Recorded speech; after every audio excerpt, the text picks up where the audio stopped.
اس لیے ساری گمراہیوں کی جڑ اپنے بزرگوں سے کٹ جانا ہے۔ تمام گمراہیوں کی جڑ اپنی انا اور خود پرستی ہے۔ انا اور خود پرستی میں اور بے نیازی میں بچوں بہت فرق۔ بے نیاز آدمی، اسے کسی سے کوئی غرض نہیں ہے اور اللہ ہی ہے بس کافی، یہ بے نیازی، یہ بادشاہت ہے۔ اور لوگوں کو حقیر سمجھ کے انہیں چھوڑ دینا، یہ کبر، بڑا فرق ہے۔ وہ جو فقر و فاقہ کی وجہ سے بے نیازی آتی ہے، وہ تو بادشاہت ہے، وہ تو بڑا بادشاہ آدمی ہے۔ دو عالم سے بیگانہ کرتی ہے دل کو، عجب چیز ہے لذت آشنائی۔ اس کی شناسائی اللہ سے ہو جاتی ہے، تو جو اللہ کا دوست ہو، جو اللہ کی معرفت رکھتا ہو، اسے کسی سے کیا لینا اور کیا دینا۔ ناواقف اسے متکبر سمجھتا ہے، حالانکہ بات یہ نہیں ہے۔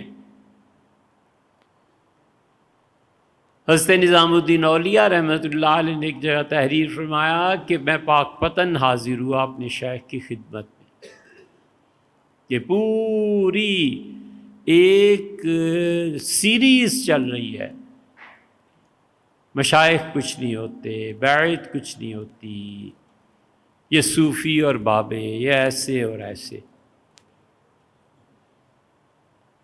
امت پوری اس مسلک پر قائم رہی ہے۔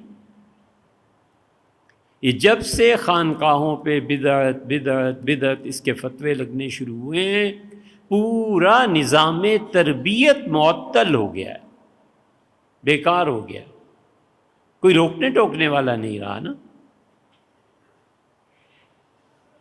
حضرت تھانوی نور اللہ مقدو فرماتے تھے 9 سال دارالعلوم دیوبند میں پڑھ کے مولوی بن جاتا ہے، اور میرے پاس تھانہ بھون خانقاہ میں 9 مہینے رہ کے انسان نہیں بنتا۔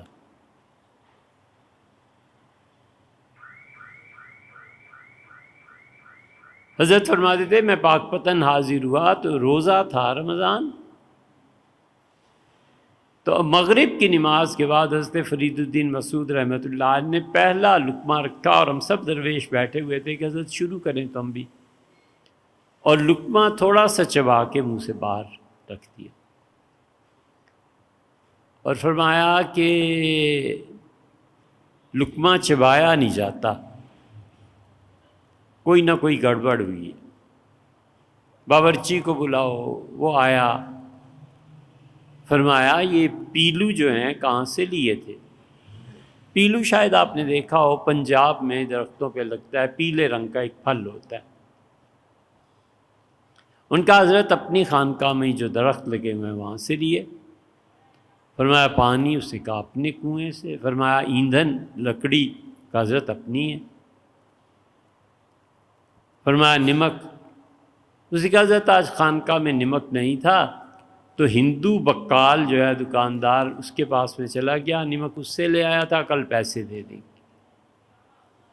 تو حضرت نے فرمایا کہ یہ کھانا ہم درویشوں کے لیے جائز نہیں ہے کہ نمک کی خواہش پہ فقر و فاقہ کو بیچ دیں، ہم ایسے نہیں کرتے، اٹھاؤ اس کا۔ فرماتے ہیں پانی پیا درویشوں نے اور چپ کر کے رات گزاری، کسی نے ایک لقمہ نہیں لیا۔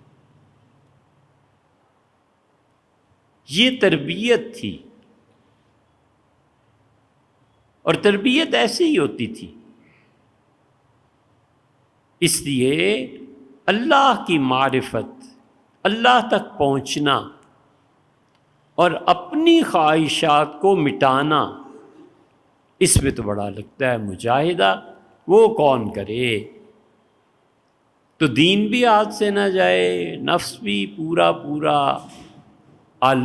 آسودہ ہو، اور عزت بھی ملے، واہ واہ بھی ہو، یہ سب گمراہی کی چیزیں ہیں۔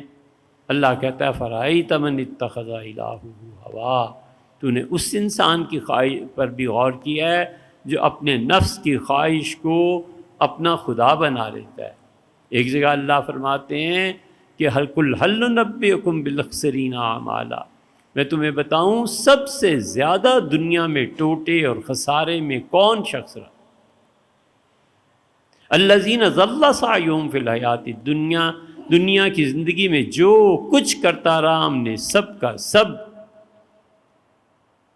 پھینک دیا، قبول نہیں فرمایا۔ جو گناہ کرتے رہے وہم یحسبون انہم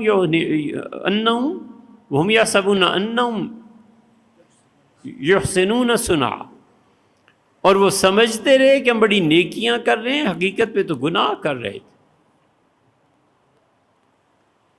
اسی یہ جتنی نئی تحقیقات ہیں، جتنے یہ نئے نئے لوگ ہیں، بچوں علم ضروری ہے، اپنے اکابر سے جڑے رہنا ضروری ہے، اور اللہ کے نیک بندوں کی صحبت ضروری ہے۔ ماننے اور چلنے سے پہلے علم کا حاصل کرنا بہت ضروری ہے،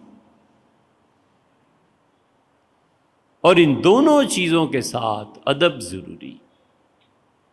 جب چھوٹے بڑے کا ادب نہ رہے تو اسے چاہیے ویسے ہی ہاتھ دھو لے، ہمیشہ اپنے بڑوں کا ادب کر۔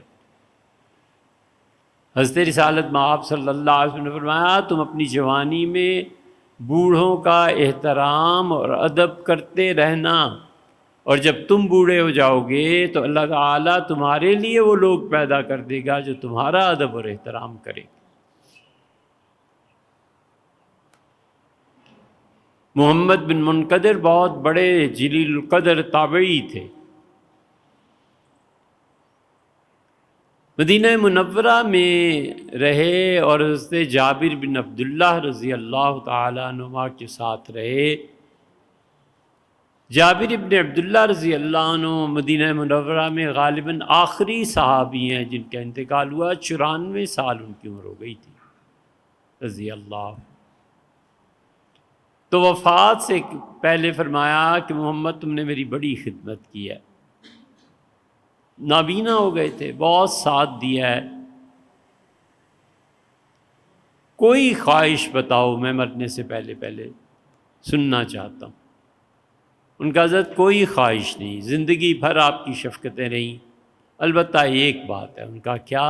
انہوں نے کہا ابھی آپ کا انتقال ہو جائے گا تو آپ کی حاضری رسول اللہ صلی اللہ علیہ وسلم کے یہاں ہوگی، میرا سلام پیش کیجیے۔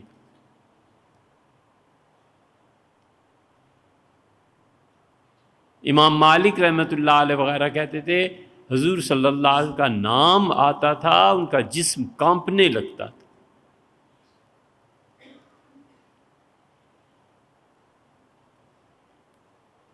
انہوں نے فرمایا کہ میں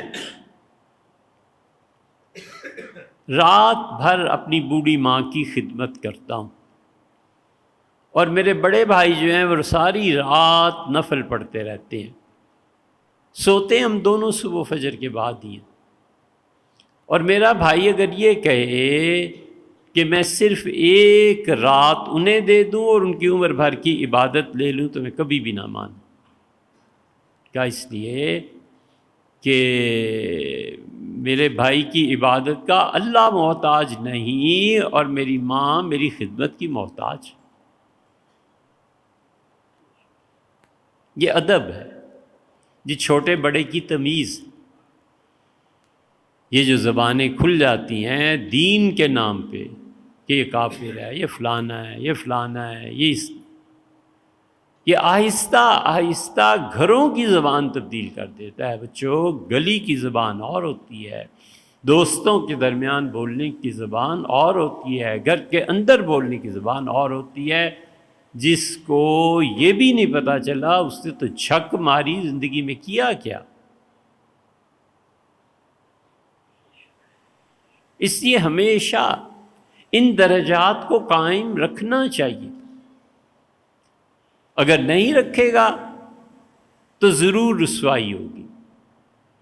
اس جہان میں یا اس جہان میں، لیکن رسوائی ضرور ہو جائے گی، اس لیے کہ جب یہ حدود کو توڑتا ہے، اللہ کہتا ہے وَمَن يَتَعَدَّ حدود اللہ، اور جو اللہ کی قائم کردہ حدوں کو توڑتا ہے فقط ظلم نفسہ، وہ اپنی جان پر خود ظلم کرتا ہے، پھر اسے کسی کی بد دعا کی ضرورت نہیں، پھر اور کسی گناہ کی بھی ایسی کوئی نہیں۔